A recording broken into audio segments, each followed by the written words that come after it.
बड़ी इंटरेस्टिंग खबर, और इसको कहें हम पॉलिटिकल तड़का तो गलत नहीं होगा। तेजस्वी यादव के सामने कई चुनौतियां हैं। एक चुनौती गठबंधन में सीट शेयरिंग को लेकर छिड़ा विवाद है। इसे लेकर महागठबंधन की काफी किरकिरी हो रही है और बीजेपी और उसके सहयोगी पार्टियां मजे ले रही हैं। इस पर सबसे पहले दो अपडेट आपको दे देते हैं। आज इस विवाद को सुलझाने के लिए कांग्रेस ने अशोक गहलोत को पटना भेजा, लेकिन आज सीट शेयरिंग को लेकर कोई बात नहीं बन सकी है। वहीं अब कल महागठबंधन की संयुक्त प्रेस कॉन्फ्रेंस में अंतिम फैसला सुनाया जाएगा।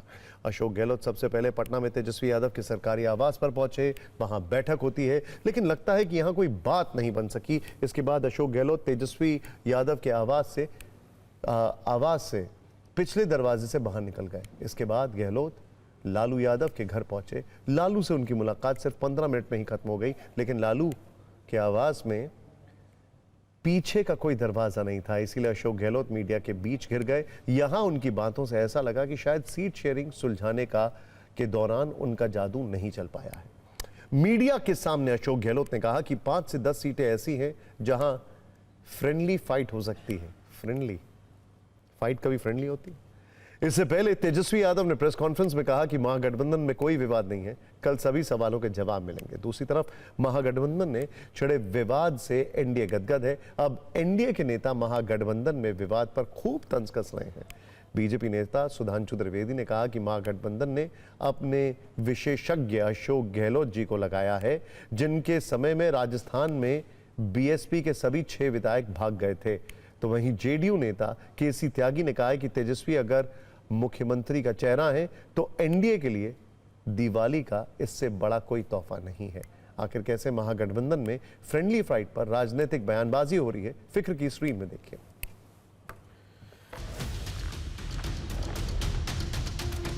पूरा महागठबंधन एकजुट होकर चुनाव मैदान में उतर रहा है। पूरा थोड़ा एक कन्फ्यूजन पैदा कर दिया गया, वो दम नहीं है। 243 सीटें हैं बिहार में। अब 243 सीटों में 5-10 सीटों में तो लोकल इश्यू भी होते हैं, कैंडिडेट के परसेप्शन भी होता है और फ्रेंडली फाइट हो सकती है। बिहार में चुनावी प्रक्रिया गतिमान है और महागठबंधन में आपस में छिड़ा घमासान है। अशोक गहलोत जी की बहुत जबरदस्त एक्सपर्टीज है गठबंधन में, क्योंकि राजस्थान में जब वो सरकार चला रहे थे तो बहुजन समाज पार्टी के 6 विधायकों ने बिना शर्त समर्थन कांग्रेस को दिया था और वो 6 के 6 हाथी निकल गए थे।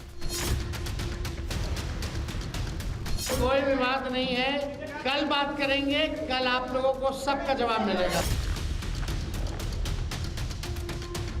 जवाब देना चाहिए कि उन्होंने 5 साल में जनता के लिए क्या काम किया, पहले वो जवाब दें। चुनाव में मुद्दा क्या है? चुनाव में मुद्दा क्या ये है कि जनता के लिए आपने क्या किया। अगर आपने कुछ नहीं किया तो बताएं कि कुछ नहीं किया। श्री तेजस्वी यादव जी अगर मुख्यमंत्री का चेहरा होते हैं, एनडीए के लिए दिवाली का इससे बड़ा कोई तोहफा नहीं हो सकता।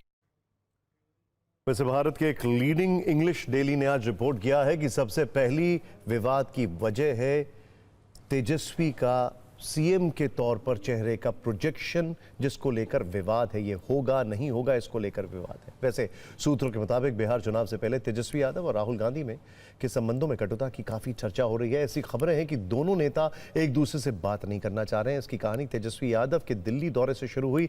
तेजस्वी यादव दिल्ली में राहुल गांधी से मिलने के लिए आए थे, लेकिन कांग्रेस आलाकमान की तरफ से कहा गया कि आप केसी वेणुगोपाल से मिल लीजिए। बात यहीं से बिगड़नी शुरू हो गई है। सूत्र बताते हैं कि इसके बाद सीट बंटवारे को लेकर बिहार कांग्रेस प्रभारी अलावरू ने तेजस्वी यादव को फोन किया।